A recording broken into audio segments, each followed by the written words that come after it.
¿Cómo acreditaron la calidad de comerciantes de las personas físicas mexicanas? Tenían folio mercantil, anunciaban su calidad, estaban registrados en el folio mercantil como comerciantes. O sea, los dos que estaban registrados. Acuérdense, yo una de mis obligaciones como corredor público, cuando elevo un instrumento de comerciante, es que tengo la obligación de registrarlo en el registro mercantil como comerciante. O sea, automático, yo lo hago como corredor público. Ellos estaban inscritos como comerciantes en el folio mexicano. En Estados Unidos no se requería que fueran comerciantes, se les declaró la quiebra porque eran fiadores de la cartera que se le dio a los bancos, y en Estados Unidos es una figura. Acuérdense que en México había la quiebra o el concurso mercantil, pero también hay instancias en el ámbito civil, pero son totalmente ya diferentes. Agradecemos la participación del doctor Nivi. Asimismo, se le invita al expositor a tomar un lugar entre la audiencia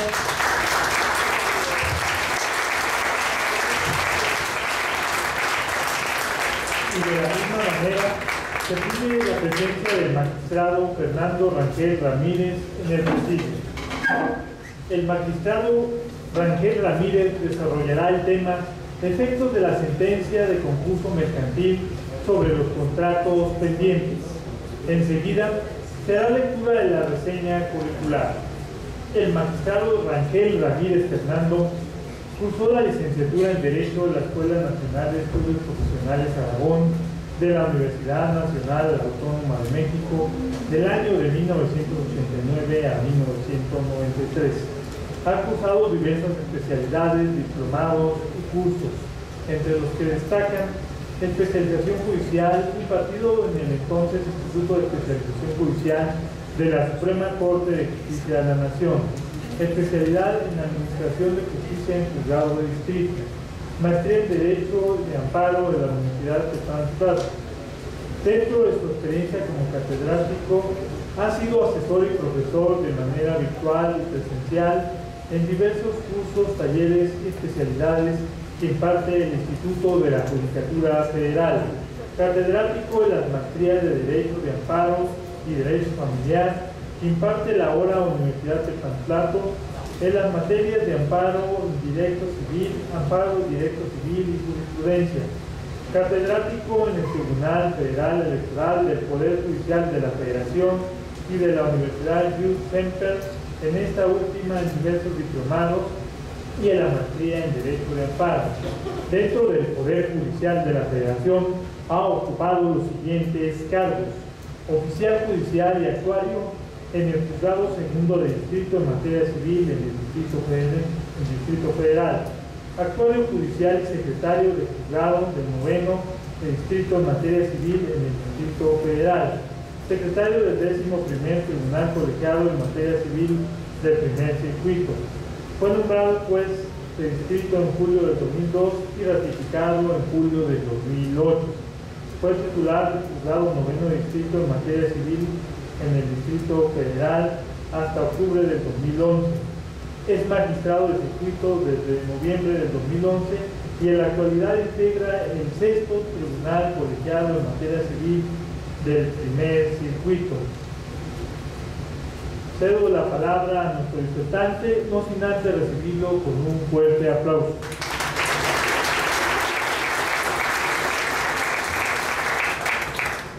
Muy buenas tardes, muchas gracias a todos ustedes, muchas gracias a la Suprema Corte de Justicia de la Nación, a la Casa de Cultura Jurídica, a la doctora Niebla, directora del IPECOM, a todos ustedes su amable asistencia le doy por la invitación para estar con ustedes. Espero poder por lo menos tratar de igualar la magnífica exposición de las dos personas que me antecedieron, que ciertamente son especialistas en esta materia. A nosotros desde el lado del ámbito jurisdiccional nos corresponde la aplicación de la ley en los procedimientos de concursos mercantiles. Nosotros tuvimos algunas experiencias a través de diversos juicios concursales, si bien no de los llamados maxiprocesos concursales, bueno, sí en algunos fueron resultados muy interesantes. El tema del día de hoy es algo muy interesante porque permite ver cómo la ley de concursos mercantiles establece un equilibrio entre el comerciante declarado en concurso y aquellas personas con quienes sostuvo algunas relaciones contractuales que a la fecha de declaratoria de concurso, bueno, pues no habían sido finiquitadas en su totalidad, sea porque el precio no se hubiera pagado, porque el contrato según su naturaleza siguiera en curso, y bueno, la declaratoria de concurso mercantil viene a desencadenar una serie de consecuencias que vamos a tratar de exponer de manera lo más detallada posible. Tenemos que partir de la premisa de lo que es el concurso mercantil. Esta figura, por definición, por la ley que lo rige, establece que son disposiciones de orden público. ¿Por qué se entiende que son disposiciones de orden público? Y sobre todo si se parte de la premisa que tiene como finalidad la conservación de la empresa del comerciante y evitar además que ese incumplimiento generalizado en el cumplimiento de sus obligaciones, que a la postre es lo que da lugar al concurso mercantil, ponga en estado de inviabilidad el propio curso de la empresa del comerciante, sino además de aquellas con las que se relaciona comercialmente. Pensemos, por ejemplo, que una empresa puede ser la proveedora quizá única de otra empresa de un giro relacionado. Entonces, la inviabilidad de esa empresa puede poner en riesgo la existencia de la diversa con la que tiene esas relaciones comerciales. Bueno, y esta ley lo que busca finalmente es conservar esas empresas, y no solamente para favorecer a quienes son propietarios de estas, sino porque finalmente las empresas son fuentes de empleo, que es un tema prioritario para cualquier sociedad del mundo.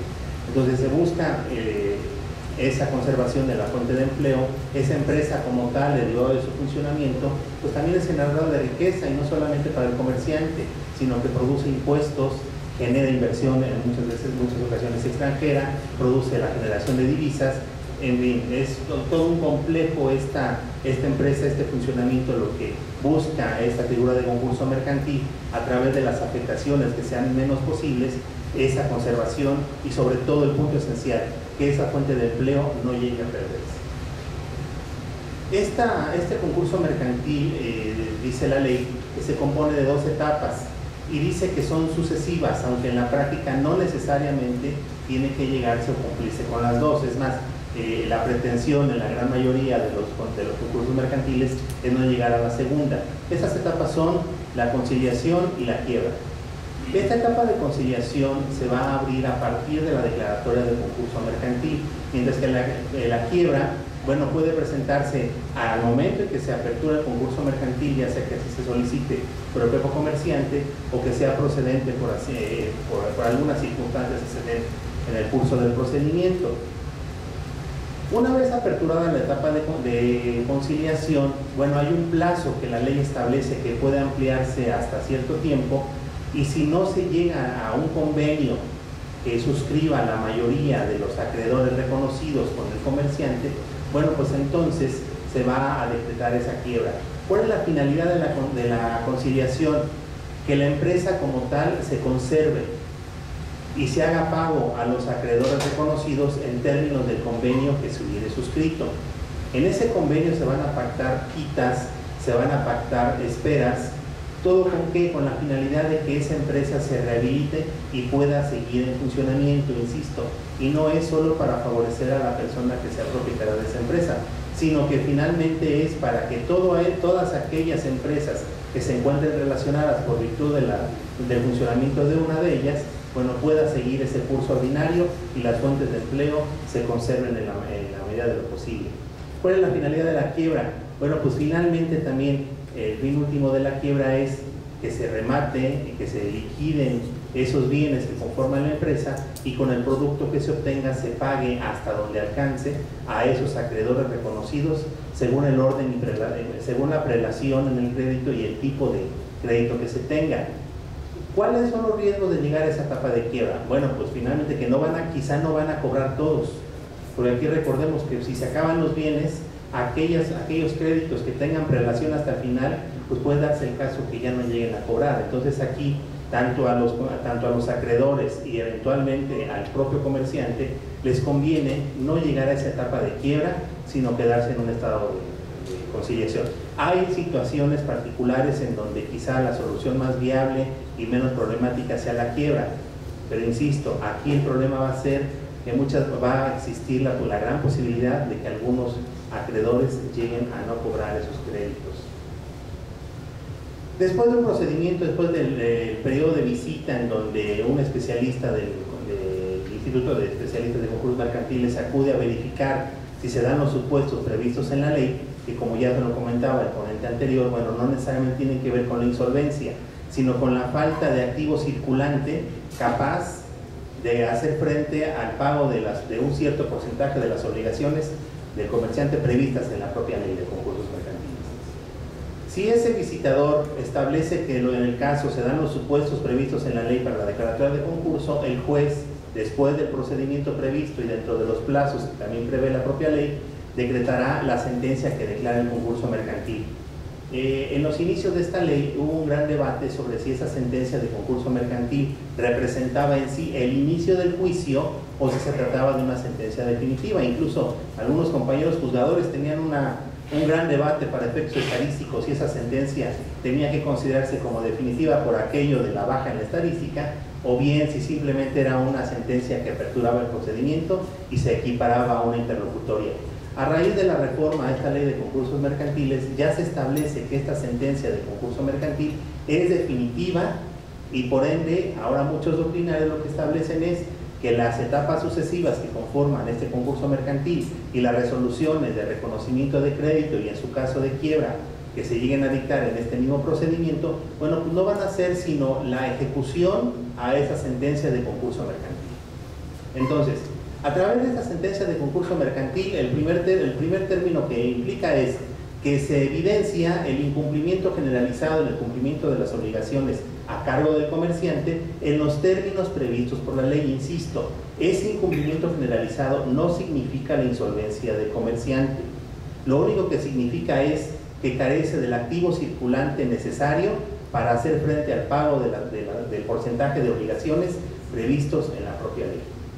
Uno de los requisitos, uno de los pronunciamientos que debe de existir en el dictado de esa sentencia, bueno, pues es que el juez solicite al IFECOM la designación de un conciliador.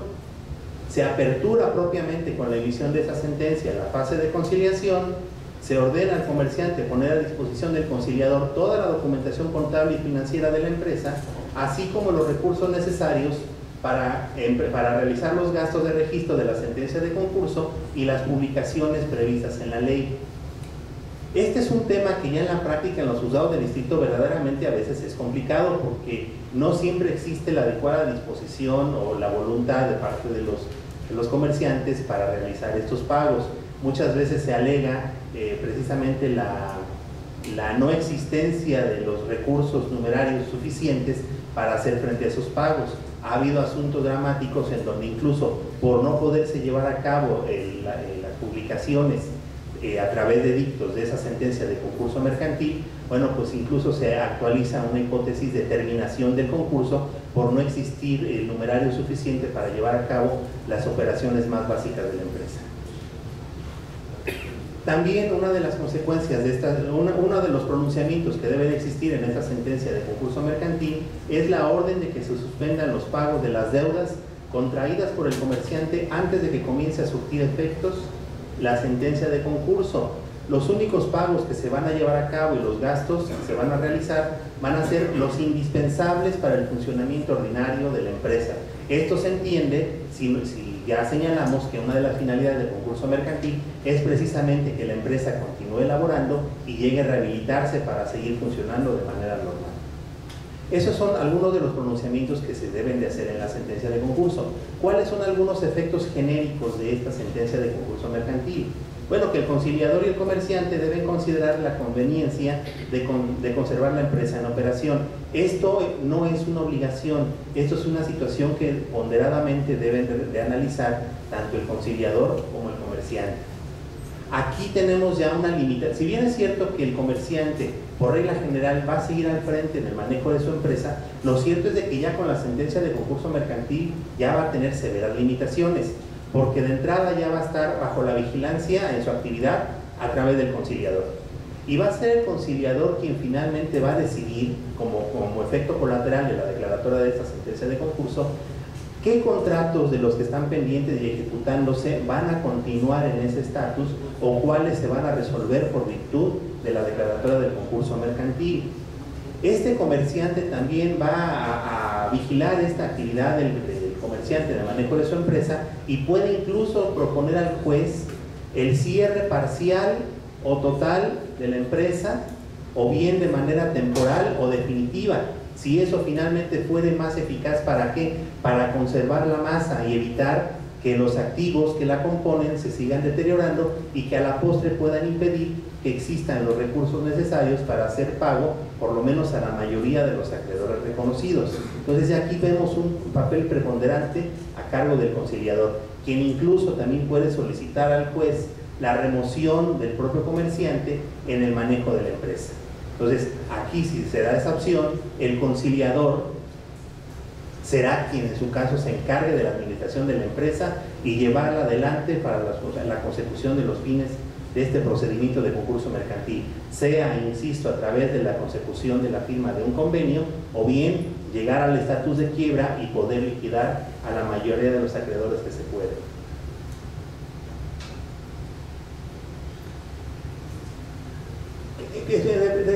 Con base en el tema que nos toca desarrollar, que es los efectos de la sentencia de concurso mercantil respecto de los contratos pendientes, pues debemos entender que es un contrato pendiente, y dada el contexto en que la ley emplea la palabra pendiente, bueno, pues tenemos que la palabra pendiente es aquello que está por, nos significa aquello que está por resolverse o terminarse. De esa forma, el contrato pendiente es aquel que al momento de declararse el concurso mercantil no ha sido íntegramente finiquitado en el cumplimiento de sus obligaciones que de él se derivan, o bien que esté en curso ordinario su proceso de ejecución según su naturaleza. Pensemos, por ejemplo, en un contrato de arrendamiento que está en curso durante al momento de que se decrete el concurso mercantil, en un contrato de compraventa en donde se pactó cosa y precio, pero que a lo mejor no se ha pagado íntegramente el precio o no se han entregado los bienes que conforman esa compraventa. ¿Cuáles son los efectos de esa sentencia de concurso mercantil? La ley nos prevé un capítulo específico respecto de los contratos pendientes. Sin embargo, esos efectos sobre esos contratos pendientes no son manejados por la ley simplemente en ese capítulo. Tenemos otras consecuencias en capítulos relacionados. Uno de ellos es que le da acción a aquellas personas que vienen contratado con el comerciante para ejercer a través de un incidente las acciones de separación. ¿Qué implican estas acciones de separación? Que el vendedor, en este caso pensando en operaciones de compraventa, el vendedor puede reivindicar el bien una vez que se decrete el concurso mercantil, si se dan algunos supuestos previstos en la propia ley que enseguida vamos a examinar. Aquí la palabra reivindicación no se refiere en los términos estrictamente civiles. En términos estrictamente civiles, reivindicar significa solicitar la devolución de algo que me corresponde y que está en posesión de un tercero, sea con derecho o no con derecho. En este caso, o incluso podemos pensar en materia civil hasta en la rescisión de un contrato para poder recuperar aquello que originariamente le correspondía a quien hizo un acto tratativo de dominio. Pensemos también además que en materia civil la compraventa y por ende el traslado de dominio, pues muchas veces basta con que exista acuerdo entre el precio y la cosa, aunque la cosa no se haya entregado ni el precio satisfecho, para que esa compraventa sea perfecta y eventualmente exista el acto traslativo de dominio, ¿sí? Y para romper ese acto traslativo de dominio ordinariamente se requiere el ejercicio de una acción civil, ya sea de rescisión de contrato o de nulidad o de otra índole.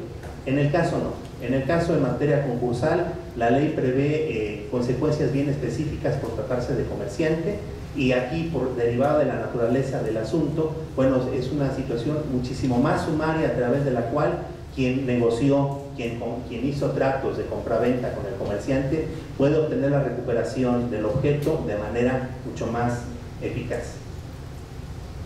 ¿Cuáles son los requisitos para que exista esa separación de bienes?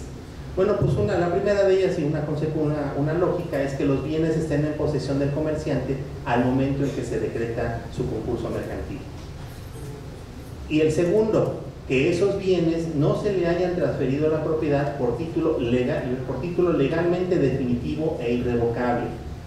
Esta última situación deriva dos contextos. Uno de ellos es que los bienes estén en posesión del comerciante, pero no por un acto tratativo de dominio, sino pensemos que a lo mejor están en depósito ante el propio comerciante, o que por alguna razón hubo alguna confusión entre los bienes del comerciante y de la otra persona que finalmente se los entregó, o bien que estén en su posesión por virtud de un acto tratativo de dominio que no se haya formalizado en los términos previstos en la propia legislación civil. ¿Qué bienes se pueden separar?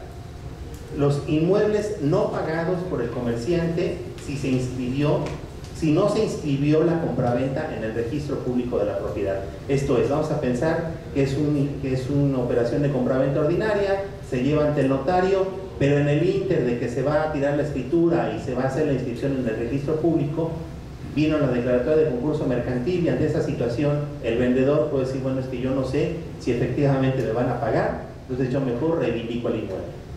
¿Cómo puede evitar el comerciante la reivindicación del objeto materia de la compraventa? La ley establece dos supuestos: o bien realiza el pago total del precio, o en su defecto garantiza ese pago. ¿A través de qué medio? De cualquiera previsto por la propia ley.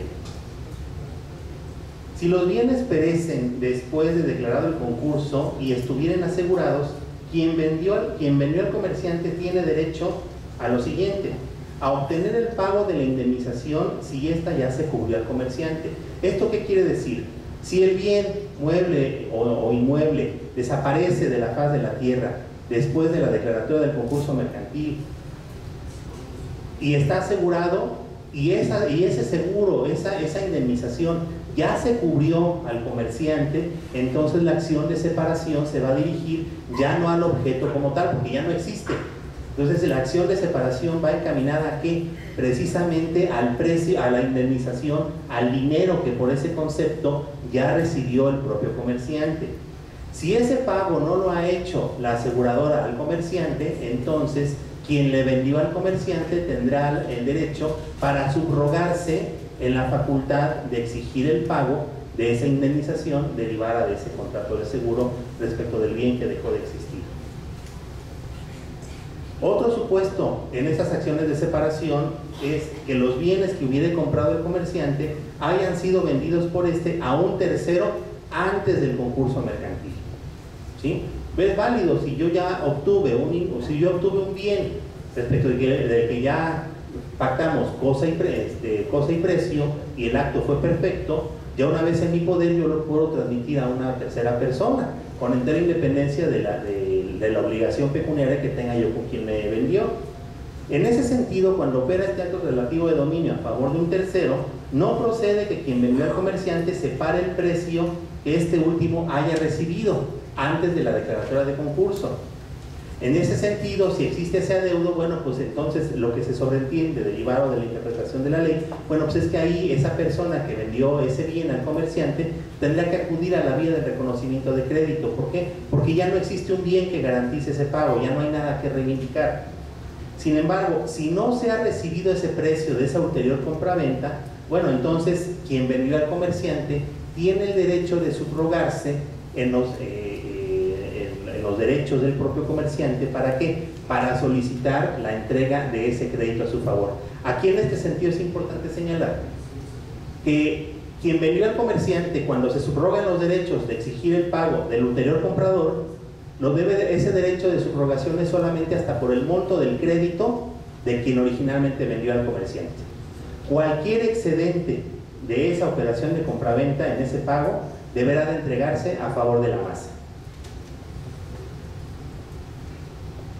En este último caso, cuando quien vendió al comerciante se subroga en los derechos de pago y recibe el pago de su crédito, sea que haya excedente o no haya excedente, ya no tiene derecho de presentarse como acreedor en el concurso mercantil. Y eso tiene una razón muy lógica: ya se le cubrió el monto de su crédito y se le cubrió en los términos que se pactaron en el propio contrato de compraventa. Entonces ya no tiene ninguna prerrogativa para comparecer a concurso mercantil, a menos que se trate de un crédito distinto al de esa operación de compraventa.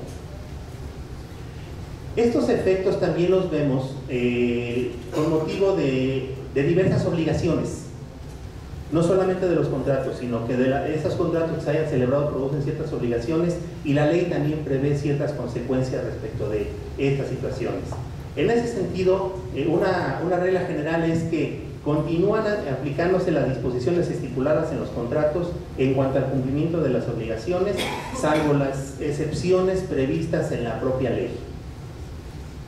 En este sentido, como norma prohibitiva, como norma de orden público también, se establece específicamente que en ningún contrato puede estipularse que por el hecho de que alguna de los contratantes solicite, se le demande o en su caso se le declare en estado de concurso mercantil, pueda agravar la situación por ese motivo de alguna de las partes contratantes. Esto es, no se pueden pactar penas convencionales en contra de quien eventualmente hubiere solicitado, se le haya demandado o se le haya declarado en estado de concurso mercantil, ni se puede estipular un incremento en una tasa de interés o situaciones semejantes, ¿sí?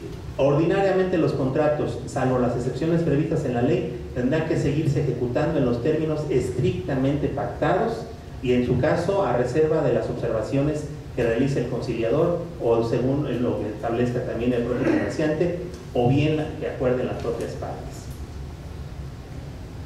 A la fecha del concurso mercantil, es una de las consecuencias importantes que produce esta declaratoria, el capital y los accesorios financieros insolutos de los créditos sin garantía real, una de las primeras consecuencias es que dejan de causarse intereses. ¿Cómo compensa la ley de concursos el hecho de que se dejen de generar intereses, pero que se trate de conservar en la medida de lo posible el valor del crédito a favor de la parte acreedora? Bueno, aquí lo que se establece es que el monto de esas cantidades insolutas, al hacerse líquidas, deberán convertirse a unidades de inversión.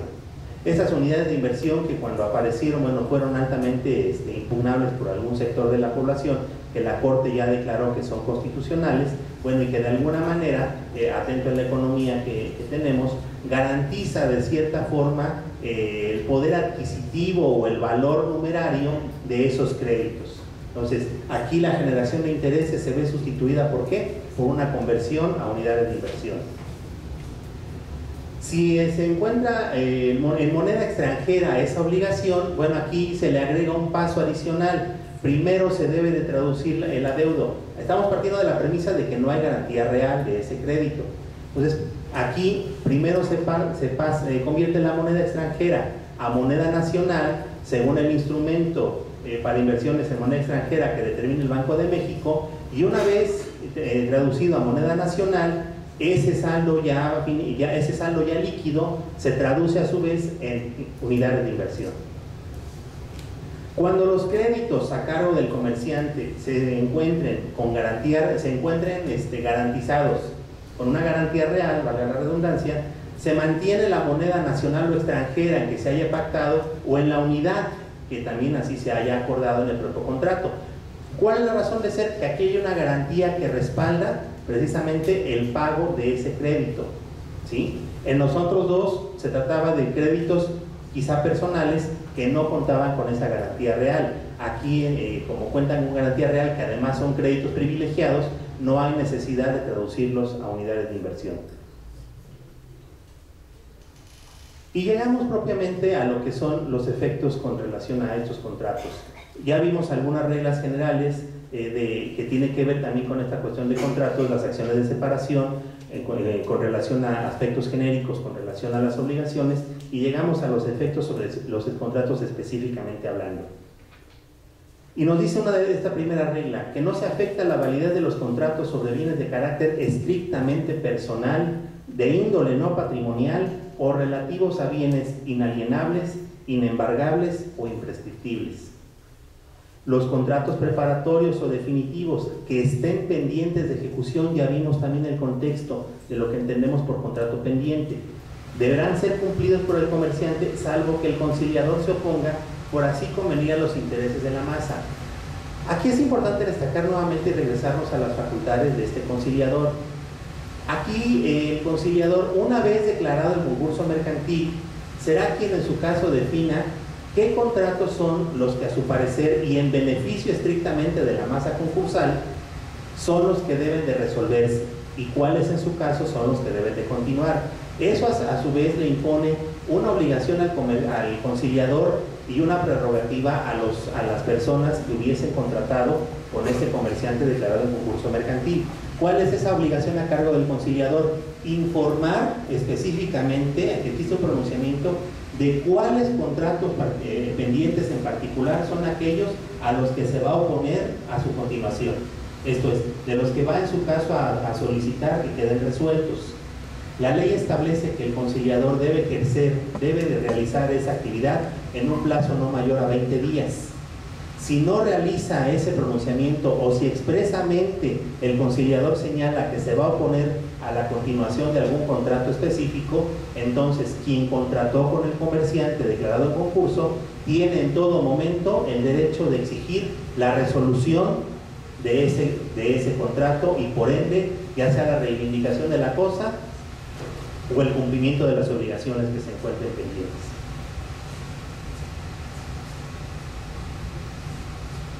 Si el conciliador se hace cargo de la administración o autoriza al comerciante en la ejecución de los contratos pendientes, puede evitar la reivindicación de los bienes o exigir la entrega de ellos mediante el pago de su precio.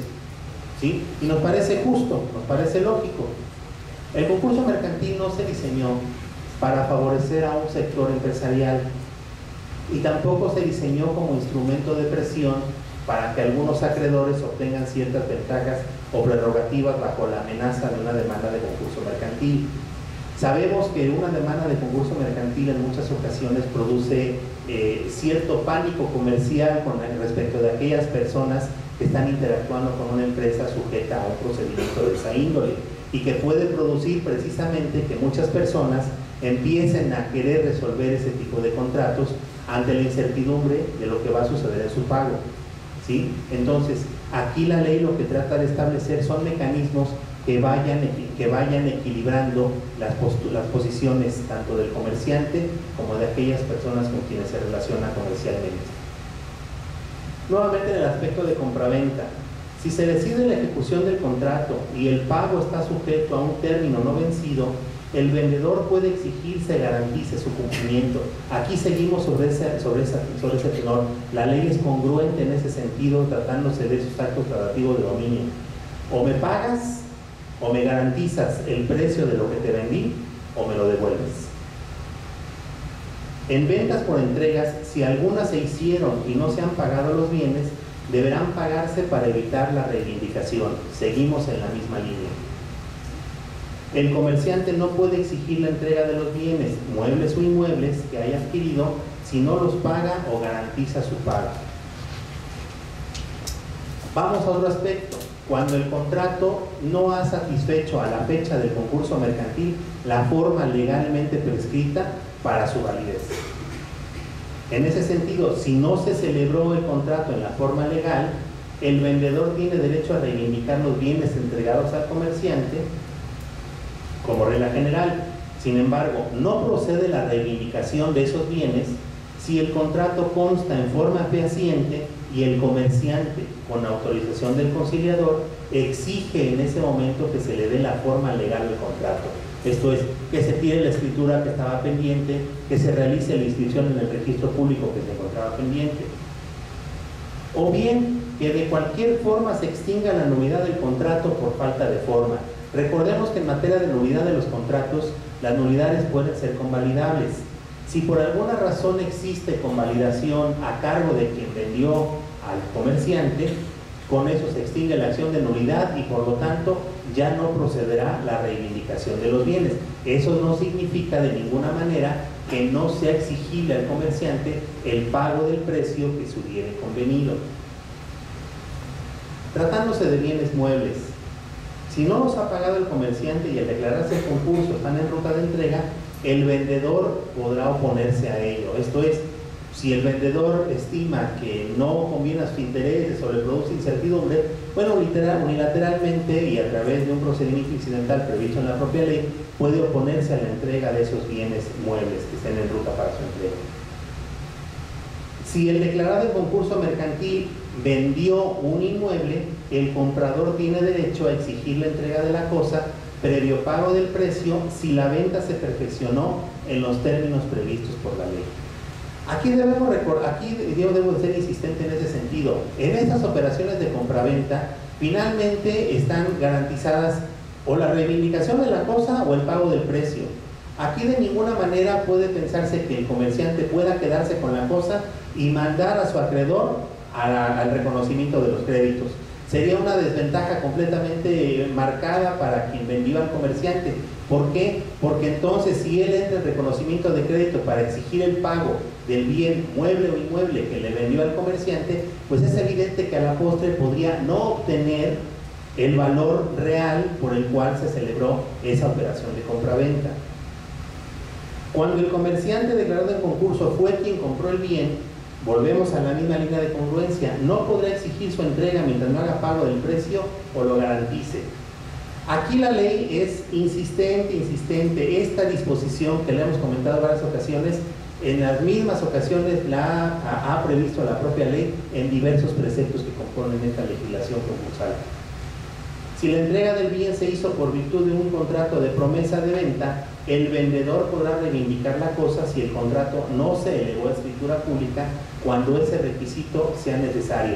Pensemos en inmuebles de cierta cuantía que la propia ley exige expresamente se celebren a través de escritura pública ante fedatario. Cuando quien es declarado en concurso es el vendedor de un bien mueble, si se había determinado la cosa antes de la declaración, el comprador puede exigir el cumplimiento del contrato previo el pago del precio.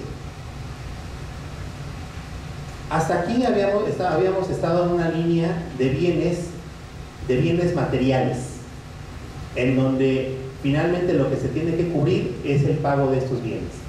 Llegamos a otros contratos en donde no existen esos bienes materiales, sino que se trata o bien de operaciones financieras o contratos de otra índole que no significan necesariamente la presencia de un bien material. Y son aquellos, por ejemplo, los contratos de depósito, apertura de crédito, comisión y de mandato. Y dice la ley que este tipo de contratos no quedan resueltos por el concurso mercantil de una de las partes, salvo que el conciliador estime que deban darse por resueltos. Ya vimos que este conciliador es quien finalmente va a decidir qué contratos van a continuar y qué contratos no lo van a hacer. ¿Cuál es la lógica de que el conciliador tenga esta facultad? Bueno, pues recordemos finalmente que una vez declarado el concurso, el comerciante solo podrá llevar a cabo aquellos gastos que sean indispensables para la operación ordinaria de la empresa. Entonces, cualquier otro contrato que esté en ejecución al momento de la declaratoria de concurso mercantil y que no reporte beneficios específicos para la empresa y que se constituyan verdaderamente en cargas que pongan en riesgo la existencia de la masa, sea para que la empresa se rehabilite o eventualmente si se decreta la quiebra esa masa se va demeritando, bueno, pues lo que se busca es que finalmente exista algo con lo cual hacer pago finalmente a los acreedores reconocidos. Tratándose de las cuentas corrientes, la ley nos establece como regla general que se darán por terminadas anticipadamente y se pondrán en estado de liquidación, ya sea para exigir o pagar sus saldos, dependiendo de quién sea el concursado, a no ser que el comerciante, con la anuencia del conciliador, expresamente decrete su continuación. En los contratos de reporto, de esos contratos que a la hora de la comida hacíamos algún comentario que algunos doctrineros refieren que incluso hay instituciones bancarias que no saben realmente bien cómo funciona, pero bueno, la ley y la doctrina nos enseñan más o menos cómo es que funcionan los contratos de reporto, que tienen mucho que ver con la especulación bursátil respecto de títulos valor. Y en este sentido, dice la ley que se darán por terminados. Si el comerciante era el reportador, deberá transmitir en el plazo de 15 días al reportado los títulos de la especie que corresponda contra el reembolso del precio más el pago del premio acordado. En este caso, se exige que se realicen esta clase de pagos, precisamente ¿por qué? Porque van a ser en beneficio de la masa. En cambio, si el comerciante fue reportado, el contrato se dará por abandonado desde la declaración del concurso mercantil y el reportador podrá exigir el pago de las diferencias a su favor mediante el reconocimiento de los créditos. Aquí sí, y aquí vemos un cambio de línea radical en la estructura de esta legislación. Aquí sí manda, en su caso, al acreedor, a quien tenga crédito a su favor en contra del comerciante, como no hay un bien específico, un bien material que lo respalde, entonces sí lo manda a cobrar ¿a través de qué vía? A través del reconocimiento de los créditos. En ese reconocimiento de los créditos, pues a mí no me gustaría estar, porque finalmente voy a cobrar según la prelación y según lo que se llega a acordar en el convenio. Y si es quiebra, pues más me vale tener un crédito privilegiado, porque de lo contrario, pues quién sabe qué es lo que me vaya a tocar. Si el en los reportos recíprocos, los contratos se dan por vencidos anticipadamente en la fecha de declaración del concurso, y en este caso la ley lo que prevé es una compensación. Incluso si dice que si no hay forma de determinar el valor de esas operaciones, pues se pueden designar expertos y finalmente debe de haber esa compensación. Y volvemos ahora a una misma línea de congruencia. Si hay créditos a favor del comerciante, esos créditos deberán de satisfacerse en un plazo de 30 días. Si por el contrario el comerciante le resulta una deuda a favor de alguna de esta persona con quien celebró el contrato de reporto, entonces ese crédito va a ser exigible a través de ¿qué? De la vía de reconocimiento del crédito. Contratos diferenciales o de futuros y operaciones financieras derivadas que venzan con posterioridad a la declaración del concurso se darán por terminadas anticipadamente y las partes deberán compensarse. ¿En qué términos? En los términos que prevé la ley, que aquí es una situación donde al tratarse de operaciones financieras, al tratarse de cuestiones ya más numéricas, son cuestiones un tanto ya más complejas. El crédito contra el comerciante será exigible mediante el reconocimiento de créditos, y volvemos a la misma línea de congruencia, y los saldos a favor del comerciante deberán cubrirse a la masa en un plazo de 30 días. Tratándose del contrato de arrendamiento de inmuebles, este contrato es muy interesante. De entrada nos dice que el concurso del arrendatario no resuelve el contrato. El conciliador podrá optar por la resolución del contrato, y en ese caso deberá pagarse al arrendador la indemnización pactada en el contrato, o en su defecto una indemnización por 3 meses de renta por el vencimiento anticipado. ¿Por qué digo que es interesante? Porque aquí la ley le da la opción al arrendatario de continuar con el contrato. Si continúa con el contrato, se entiende entonces que no va a disminuir el precio del arrendamiento. El comerciante deberá seguir pagando la renta en los términos estrictamente pactados. Con base en ello, el arrendador no tendría obligación de acudir al concurso como acreedor. ¿Por qué? Porque se entiende que están en una operación que se está ejecutando de tracto sucesivo. ¿Qué sucede si después de declarado el concurso mercantil, e incluso después de que pasó el plazo para que cualquier comerciante pueda acudir a solicitar el reconocimiento de su crédito, se presenta un incumplimiento a cargo del comerciante en el pago de sus rentas?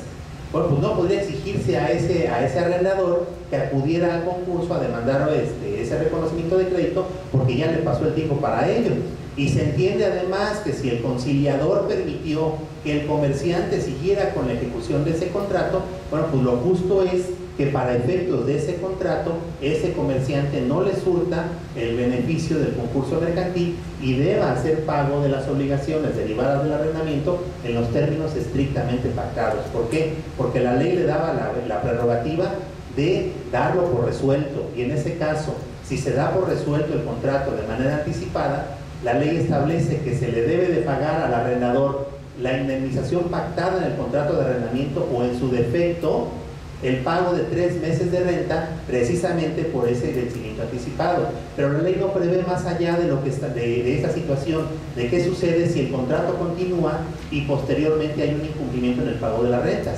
Bueno, incluso entonces debe pensarse que ese eventual incumplimiento en el pago de las rentas, sea que se demande o no la rescisión del contrato, bueno, pues tendrá que hacerse en la vía que legalmente corresponda, y ya no a través del juez de lo concursal.